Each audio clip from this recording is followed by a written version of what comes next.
സുഹൃത്തുക്കളെ, കല്ലേലിയിലാണ് ഈ സംഭവം.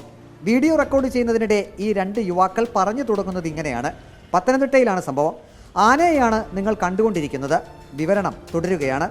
സുഹൃത്തുക്കളെ, കല്ലേലിയിലാണ് ഇത് സംഭവം. കല്ലേലിയിൽ കാട്ടാന രാത്രി ശല്യമാണ്. റോഡിന് കൂടുതൽ നീക്കുകയാണ്. ഞങ്ങൾക്ക് മുന്നോട്ട് പോകാൻ പറ്റാത്ത അവസ്ഥയാണ്. ഇതോ കാണുന്നതാണ് കാട്ടാന. റോഡരികിൽ നിന്ന് എന്തോ കഴിക്കുകയാണ്. ആനയാണ് നിങ്ങൾ കണ്ടുകൊണ്ടിരിക്കുന്നത്.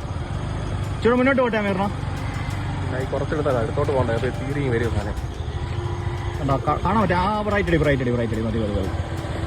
ആഹാ, എന്തോ കൊമ്പൻ. കൊമ്പൻ പനയാണ് തിന്നുന്നത്. മുന്നോട്ട് പോയാലോ? ശേഷം പറഞ്ഞ ഡയലോഗിൽ പ്രദേശവാസിയുടെ എല്ലാ ആശങ്കയും ഉണ്ടായിരുന്നു.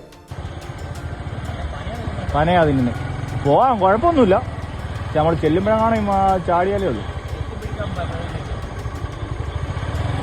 എന്തോ സാധനമാണേ.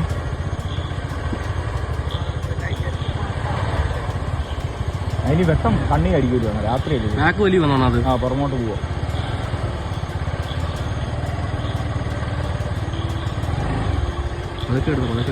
പോയാലോ? അല്ല, വേണ്ട, വെറുതെ റിസ്ക് എടുക്കണ്ട. കല്യാണം കഴിഞ്ഞത്. സൈനോഫോട് കൂടി വീഡിയോ റെക്കോർഡിംഗ് യുവാക്കൾ അവസാനിപ്പിച്ചു. സംഭവ സ്ഥലത്ത് നിന്നും ക്യാമറമാൻ ഷാരോണിനോടൊപ്പം ഗണേഷ് ഗോപാൽ. കോന്നി കല്ലേലി ഭാഗത്ത് കാട്ടാന ശല്യം രൂക്ഷമാണ്.